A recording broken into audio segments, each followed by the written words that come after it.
দুর্বাদ্রোহে স্বাগতম।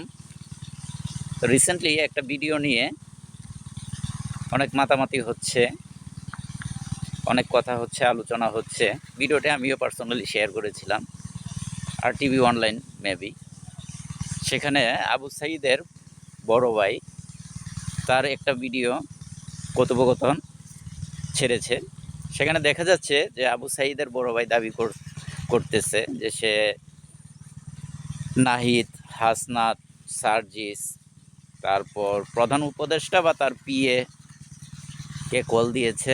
তো কোনো একটা কারণে তার বাবা অসুস্থ বা তার বাবাকে ভর্তি করতে হবে বা এরকম কোনো একটা বিষয়ে সে কল দিয়েছে। তো এখন এই হাসনাত আবদুল্লাহ বলেন, সার্জিস বলেন, নাহিদ বলেন বা প্রধান উপদেষ্টার পিএ বা প্রধান উপদেষ্টা যেই হোক না কেন, কেউই তার কলটি রিসিভ করেনি বা উঠায়নি।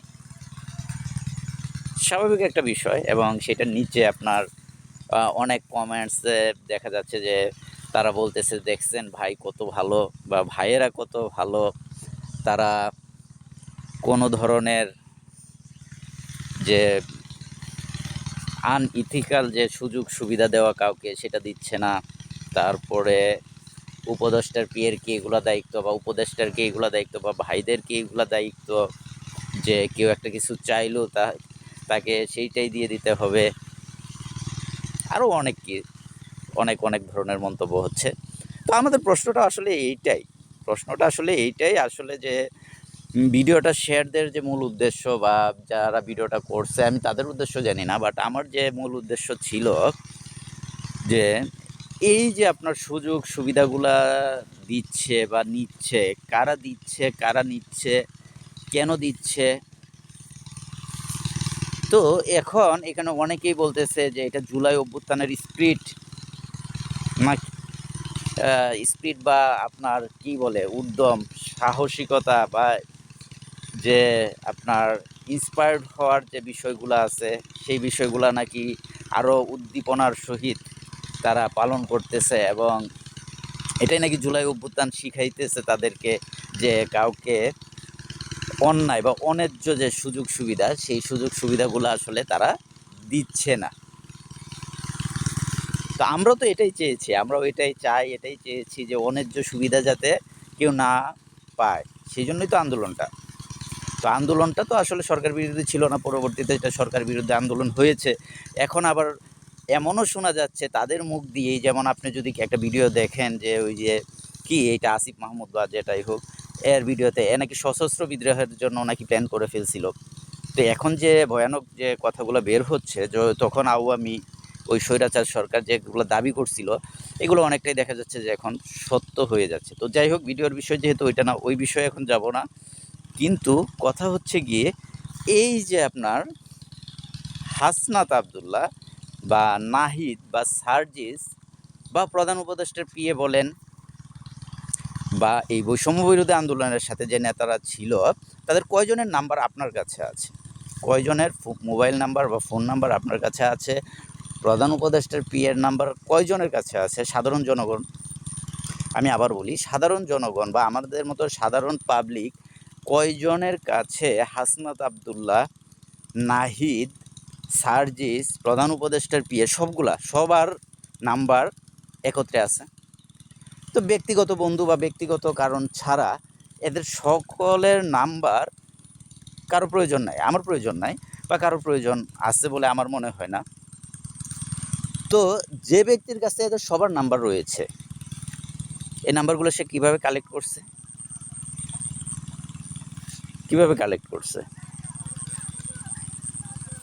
এগুলো স্বাভাবিক ব্যাপার। তারা এই নাম্বারগুলো হাসনাত, সার্জিস, নাহিদ, প্রধান উপদেষ্টার পিএ তাদের কাছ থেকেই তো পেয়েছে, তাই না? অর্থাৎ এদের সাথে কিন্তু তার যোগাযোগ রয়েছে। এবং আপনি যদি দেখেন যে আবু সাঈদের ফ্যামিলির যে অবস্থান বা আপনার এই জুলাই অভ্যুত্থানের আগের যে অবস্থানটা বা তার বাড়িঘরের যে ভিডিওগুলো এখনও সার্চ করলেই পাবেন। আর হচ্ছে গিয়ে বর্তমানে আবু সাঈদের ভাই এবং তাদের পরিবারের যে ব্যাপারগুলো রয়েছে যে পরিবারের যে আপনার সদস্যগুলার যে আপনার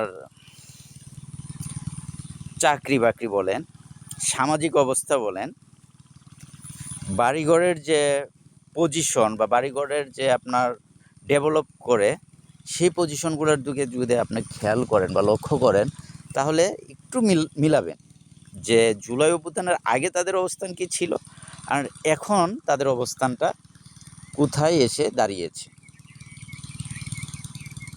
তো এখন যারা প্রশ্ন করতেছেন যে আরে ভাই, জুলাই অভ্যুত্থানের স্পিরিটই তো এইটা, এখন তার বাবাকে ভর্তি করতে যাওয়ার পর তার ফোন রিসিভ করে নাই, এইটাই ভাইদের অনেক বড়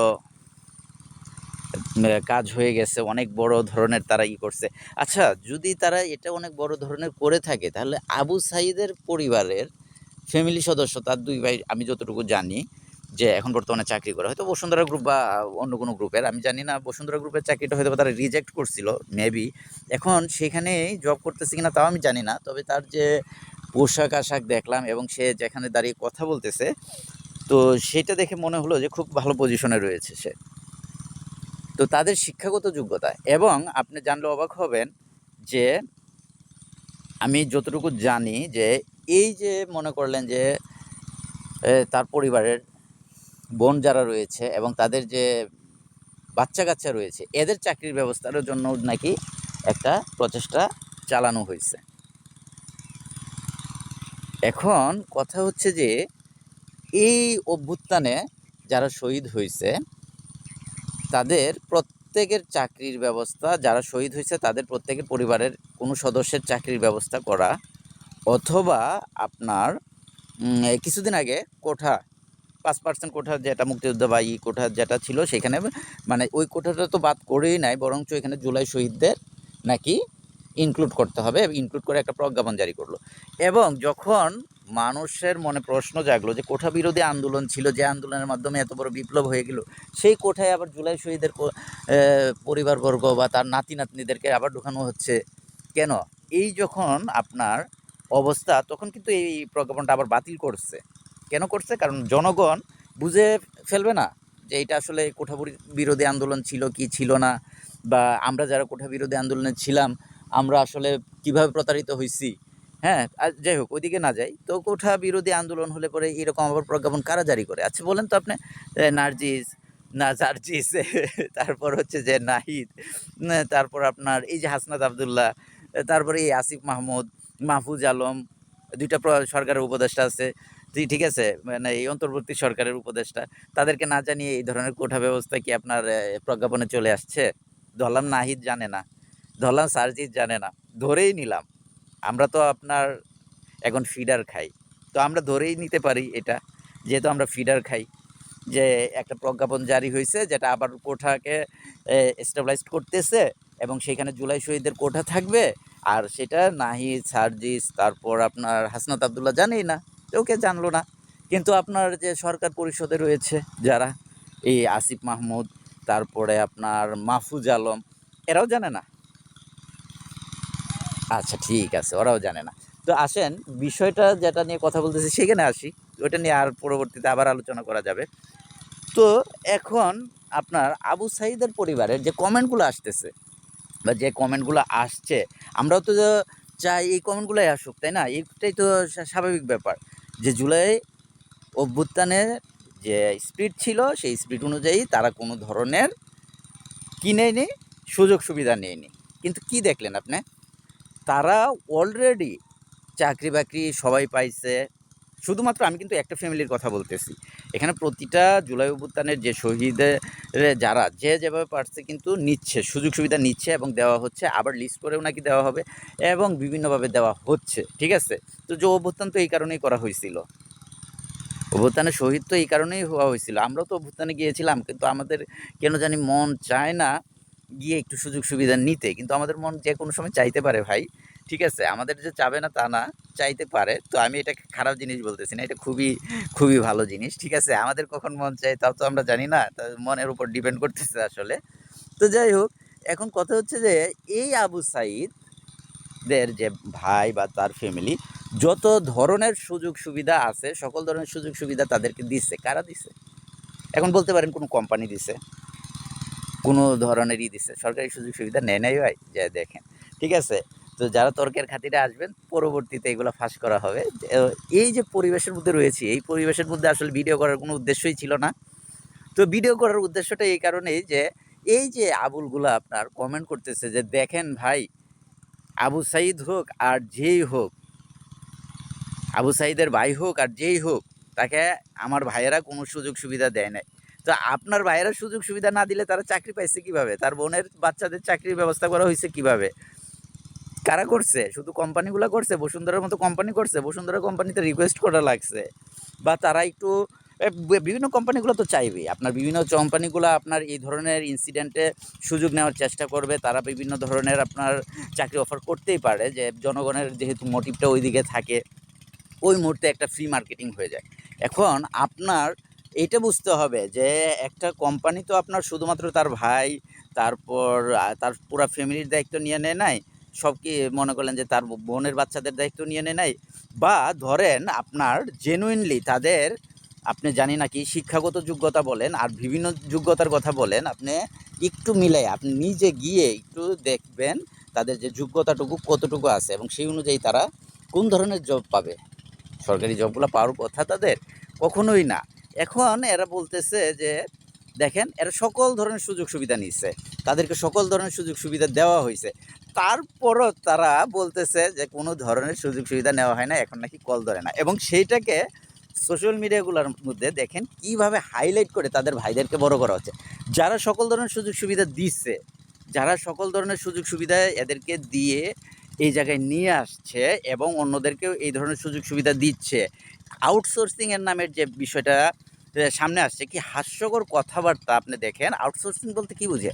আমরা যখন কাউকে আউটসোর্সিং কোনো একটা কাজকে করি, তখন একটা ন্যাচারালি একজন জব সিকার যে আপনার জব চাচ্ছে বা আপনার যে পোস্টের জন্য, ওই পোস্টে যে স্পেশালাইজড যে পার্সন, তার থেকেও বেশি আমরা যাদেরকে আউটসোর্স করছি, করা হয় বা করি, যার জন্য এই জবটা অফার করা হবে যাকে, তাকে আমরা দেখি যে সে আসলে কতটুকু এক্সপেরিয়েন্সড। কারণ সে তো কোনো ধরনের জব করে না, সে নিজে নিজে তাকে বলতেছে যে সে এক্সপেরিয়েন্সড পারসন। যে কারণে আমরা যদি কোনো কিছু আউটসোর্স বা আউটসোর্সিংয়ের ব্যাপারে যে জবগুলোকে আমরা যদি বাইরে কোনো কারণে নিজে করতে না পারি, ওই জবগুলোকে যখন আমরা অন্যকে দিয়ে করাই, আমরা 10 ধাপ আরও বেশি যাচাই বাছাই করি। একজন নর্মালি জব সিকার যে মনে করলেন যে একটা প্রফেশনাল লাইনে যারা আছে, তারা এই লাইনে থাকার ফলে যে অভিজ্ঞতা আছে বা যে ধরনের আপনার রিকোয়ারমেন্ট আছে ফুলফিল করার পরে আমরা যে ধরনের ভ্যালিডিটি করি, তার চেয়ে বেশি ভ্যালিডিটি করি কাদের ক্ষেত্রে? যাদেরকে আউটসোর্স হিসেবে নিয়োগ দেই বা আউটসোর্সিংয়ের জন্য নিয়োগ দেওয়া হয়, তাদের জন্য আমরা আরও বেশি ধরনের যাচাই বাছাই প্রক্রিয়াটা করে থাকি। কেন করে থাকি? কারণ আসলেই সেই কাজটা করতে পারবে কি পারবে না, এটা নিয়ে একটু সন্দেহ থেকেই যায়। তো যাই হোক, ওই বিষয়টাও একটা ভিন্ন বিষয়, ওই বিষয় নিয়েও হয়তো বা কখনো আলোচনা করব। যেহেতু আমি বললাম যে এখন আমি যে মুডে আছি ভিডিও করার বা ভিডিও এই সকল বিষয় নিয়ে ভাবার মতো অবস্থানে নেই, তারপরও এই ভিডিওটা করতেছি একটা কারণেই, যে আমি খালি বলতে চাই যে এই যে কমেন্টস করে যারা, এবং এরা একটা শ্রেণী আবার বলতেছে যে এত ধরনের সুবিধা নিয়েছেন, এত ধরনের সুবিধা নেওয়ার পরও আর কি চান। এরা নিজেরাই স্বীকার করতেছে, কিন্তু এই কমেন্টগুলো করার মাধ্যমে এরা নিজেরাই স্বীকার করতেছে যে এদেরকে সুযোগ সুবিধা দেওয়া হয়েছে, তাই না? বিভিন্ন মানুষ সুযোগ সুবিধা দিছে। ওরা সরাসরি এটা বলতেছে না যে হাসনাত না নার্জিস মানে সার্জিস সরি তারপরে হচ্ছে যে আপনার নাহিদ, এরা সুযোগ সুবিধাগুলো ক্রিয়েট করে দিছে, এটা এরা বলতেছে না। এরা বলতেছে এরা নাকি যথেষ্ট সুযোগ সুবিধা পাইছে। আচ্ছা, ধরলাম এরা যথেষ্ট সুযোগ সুবিধা পাইছে, ঠিক আছে, তার মানে এদেরকে সুযোগ সুবিধা দেওয়া হয়েছে, অর্থাৎ বৈষম্যের যে জায়গাটা, সেই জায়গাটা ক্লিয়ার হয় নাই, বৈষম্য আবারও করা হচ্ছে। অর্থাৎ যাদের এই জায়গাটায় যাওয়ার কথা ছিল বা যারা এই জবগুলো পাওয়ার কথা ছিল, তারা এই জবগুলো পায় নাই, তাদেরকে ব্যতি রেখে আপনার অন্য কেউ এই জায়গাগুলো হাতিয়ে নিয়েছে, অর্থাৎ সুযোগগুলো অন্য কেউ লুফে নিয়েছে, তাই না? তাহলে এরা কিন্তু এই জিনিসটাই বুঝে না, যে এরাই যে এদের কমেন্টের মাধ্যমে বুঝিয়ে দিচ্ছে যে হ্যাঁ, এই অনৈতিক সুবিধাগুলো দেওয়া হয়েছে বা হচ্ছে, এই জিনিসটা এরা এখনও বুঝতেই পারে না। একজন শহীদ হয়েছে, তার পরিবারকে আমি কেন সুযোগ সুবিধা দিতে যাব? শহীদ হয়েছে কি সে বলে গেছিল যে আমাদের শহীদ হলে আমাকে এই সুযোগ সুবিধাগুলো দিতে হবে, তাইলে আমি শহীদ হব? আমরা কি ডেকে নিয়ে গেছিলাম যে আসো ভাই আসো, তুমি আসো ভাই আন্দোলনে আসো, আইসে শহীদ হও, এই জন্য ডেকে নিয়ে গেছিলাম? না, নিজের স্পিড থেকে গিয়েছিলাম। আজকালকের পোলাপান আমাদেরকে জ্ঞান দেয় আপনার, বলে একটা স্ট্যাটাস নাই, একটা এই নাই সেই নাই, যাই হোক কে কী করছি না করছি সেগুলোর বিষয় না এখানে, এগুলা বাদ দেই। তো এখন পয়েন্টটা হচ্ছে যে আপনি দেখেন, আপনি নিজে চিন্তা করে দেখেন, অনৈতিক সুযোগ সুবিধা একটার পর একটা দিচ্ছে, একটার পর একটা দেওয়ার পরে আবার তারা একটা ভিডিও ক্রিয়েট করে কিভাবে তারা নিজেদেরকে হাইলাইট করতেছে, কিভাবে তারা নিজেদেরকে নিজেরাই বড় করতেছে, কল্পনা করা যায়? আপনি কল্পনাও করতে পারবেন না। এবং এই ছাগলের বাচ্চা যেগুলো আছে এদেরকেও আপনি বুঝাইতে পারবেন না যে এই ছাগলের বাচ্চা তুমি যে কমেন্টটা করছো এটা দিয়েই তো তুমি বুঝাই দিতেছো যে এখানে বৈষম্য হয়েছে, এই সুযোগ সুবিধাগুলো তারা দিচ্ছে অনৈতিক, সেটা হাসনাত, নার্জিস বা সার্জিস, সরি আবারও নামটা ভুল করতেছি, নাহিদ বা প্রধান উপদেষ্টার পিএ বা এই রকম ব্যক্তিবর্গের মাধ্যমেই এই প্রবলেমগুলো ক্রিয়েট হয়েছে। হ্যাঁ, এরাই এই সুযোগগুলো ক্রিয়েট করছে, এরাই এই সুযোগগুলো দিয়েছে, তাই না? তো এই সুযোগগুলা, এবং এই যে আপনাকে বললাম যে বিভিন্ন সরকারি চাকরির ক্ষেত্রেও এদেরকে, এই আবু সাঈদের ফ্যামিলি বলেন বা অন্য কিছু ফ্যামিলি বলেন, যাই হোক এগুলো এখন বলার বিষয় না, আস্তে আস্তে বলার জন্য মানুষ রেডি হচ্ছে, বলবেই, এগুলো তো আসতেছে। আপনার ক্যাপ্টেন বলেন আর আপনার লেফটিন বলেন, ঠিক আছে, সরি, হ্যাঁ আপনার ক্যাপ্টেন বা আপনার লেফটিন যেটাই বলেন না কেন, ওই যে আপনার ইলিয়াস বলেন আর ওই যে আরেকটা কোনটা আছে জানি দেশবিরোধী, এই পিনাকি নাকি জানি, যাই হোক এই পিনাকি মিনাকি বলেন, এই যে আপনার দেশবিরোধী শক্তিগুলা দেশের বাইরে বসে আছে, এতই দেশপ্রেম হলে তো দেশে আসতো, আসেনি, তাই না? তো এই শক্তিগুলাকে আপনাকে কিভাবে যে সোশ্যাল মিডিয়ার মাধ্যমে আপনার ব্রেন ওয়াশ করতেছে আপনি নিজেও বুঝতে পারবেন না। হ্যাঁ, আপনি নাচবেন, আপনি নিজের মুখে স্বীকার করবেন যে অন্যায় হয়েছে, কিন্তু সেটাকে জাস্টিফাই করবেন, আবার আবার বলবেন যে অন্য কেউ বুঝে না, আপনি নিজেই সব কিছু বুঝেন, আপনার ভাইই বুঝে, আপনার ভাইয়েরাই বুঝে, ঠিক আছে? এই জাস্ট এই কারণেই ভিডিওটা করা, এরকম সুন্দর একটা পরিবেশের মধ্যে আপনি দেখেন চারিদিকে এরকম একটা সুন্দর পরিবেশের মধ্যে আসলে এইরকম ভিডিও করার মতো আসলে মোড আসে না, তারপরে ভিডিওগুলো করতে হয় সামাজিক দায়বদ্ধতা থেকে। কারণ একসময় তো আমার সন্তান প্রশ্ন করবে যে বাবা এইরকম একটা ঘটনা ঘটছিল, তুমি কোথায় ছিলে, তুমি কি করছো, এই সকল অন্যায়ের বিরুদ্ধে কেন প্রতিবাদ করো নাই? এই যে সামাজিক দায়বদ্ধতা, এই সামাজিক দায়বদ্ধতা থেকেও কিছু ভিডিও করতে হয়, আর এই ভিডিওটার মূল লক্ষ্যই হচ্ছে যে এই কারণে। যাক, আর কথা বাড়াবো না, ভিডিওগুলো এমনিতেই লম্বা হয়ে যায়, তো ভিডিওটা শেষ করে দিচ্ছি। লাইক, কমেন্টস, শেয়ার এগুলোর আসলে খুব একটা প্রয়োজন নাই। আমার ভিডিওগুলো দেখে একজন মানুষ যদি সচেতন হয়, এখন বর্তমানে বাংলাদেশে যে পরিস্থিতি এবং যে পরিস্থিতি এরা ক্রিয়েট করছে, এই পরিস্থিতির হাত থেকে বাংলাদেশের উত্তরণ করতে হলে কত বছর যে লেগে যাবে সেটা তো কল্পনাও করতে পারতেছেন না। তো আমরা চাই সুষ্ঠু নির্বাচন একটা যত দ্রুত সম্ভব হোক। এই নির্বাচন নিয়ে যে খেলাগুলো করতেছে, এই আওয়ামী লীগ নিয়ে যে খেলাগুলো করতেছে, এই খেলাগুলার হাত থেকে বাঁচার জন্য আমি সবাই সচেতন হই। যত তাড়াতাড়ি সচেতন হতে পারবো ততই বাংলাদেশের উত্তরণের একটা সম্ভাবনা জাগবে। Thank you.